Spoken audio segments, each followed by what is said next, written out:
Hi everyone, നമ്മളിന്ന് പോകാൻ പോകുന്നത് ഡ്രാഗൺ സിറ്റി മോളിലേക്കാണ്. ഡ്രാഗൺ സിറ്റി ലൊക്കേറ്റ് ചെയ്തിരിക്കുന്ന ബഹ്റൈനിലെ അൽ മൊറക് എന്ന് പറഞ്ഞിട്ടുള്ള ഒരു സ്ഥലത്താണ്. ശരിക്കും ഡ്രാഗൺ സിറ്റിയെ കുറിച്ച് പറയാനാണെങ്കിൽ we will get everything under one roof. Actually ഇതൊരു ചൈനീസ് കൊമേഴ്ഷ്യൽ കോംപ്ലക്സ് ആണ്. And they offer traditional shops with Chinese foods, accessories and home decker. And it is known as the largest wholesale and retail trading centre in Bahrain. അവിടെ കുറേ നല്ല clothing shops ഉണ്ടെങ്കിലും ഞങ്ങൾക്ക് personally കുറച്ച് കൂടുതൽ ഇഷ്ടപ്പെട്ട ഒരു ഷോപ്പാണ് ദി പിങ്ക് സീക്രട്ട്. അവിടെ കുറേ നല്ല ഫ്ലോറൽ ഡ്രസ്സും കൊറിയൻ കൈൻഡ് ഓഫ് വൈബ് ക്ലോത്ത്സും അവൈലബിൾ ആണ്. പിന്നെ നമുക്ക് ഏറ്റവും കോമൺ ആയിട്ട് കാണാൻ പറ്റുന്ന ഒന്നാണ് ജ്വല്ലറി ഔട്ട്ലെറ്റ്സ്. അവിടെ കുറേ minimal collections of accessories such as bracelets, shades, rings and ഇപ്പോഴത്തെ ട്രെൻഡിങ് ഡബിളർ നെക്ലേസും അവിടെ അവൈലബിൾ ആണ്. പിന്നെ ഞങ്ങളെ അവിടെ അട്രാക്റ്റ് ആക്കിയ ഒരു മെയിൻ ഷോപ്പാണ് സോഫ്റ്റ് ടോയ് ഷോപ്പ്.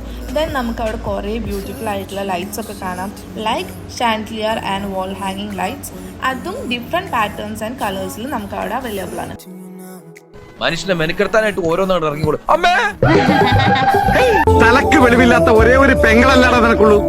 നിന്നെ നമ്മുടെ വയറ്റിൽ തന്നെയാണ് ഇവിടെ ജനിച്ചത്. ഒരു സഹോദരി ഇല്ല. സുന്ദരാ, നീ എങ്ങനെ സുഖിപ്പിച്ച് പുകഴ്ത്തി എന്നെ സോപ്പിടൊന്നും വേണ്ട. അതൊക്കെ എല്ലാവർക്കും അറിയാവുന്ന കാര്യമാണ്. ഞാൻ സുന്ദരനാണ്. സാറിനെ അങ്ങനെ ഞങ്ങളുടെ ഐസ്ക്രീം കഴിക്കലൊക്കെ കണ്ടല്ലോ അല്ലേ. അത് കഴിഞ്ഞിട്ട് പിന്നെ പോയത് തായ്മാട്ടിലേക്കാണ്. That is next to dragon city. അവിടെ 11 PM എത്തിയപ്പോഴേക്കും ഓൾമോസ്റ്റ് എല്ലാ ഷോപ്സും ക്ലോസ് ആയിട്ടുണ്ടായിരുന്നു. There so many photogenic places. So ഞങ്ങൾ അവിടുന്ന് കുറച്ച് ഫോട്ടോസും വീഡിയോസും ഒക്കെ എടുത്തിട്ട് ഇറങ്ങി. അപ്പോൾ ഞങ്ങളുടെ 2 minute ഡ്രാഗൺ സിറ്റി വ്ളോഗ് നിങ്ങൾക്ക് ഇഷ്ടപ്പെട്ടു എന്ന് വിചാരിക്കുന്നു. That's all about this short video. Thanks for watching. Bye.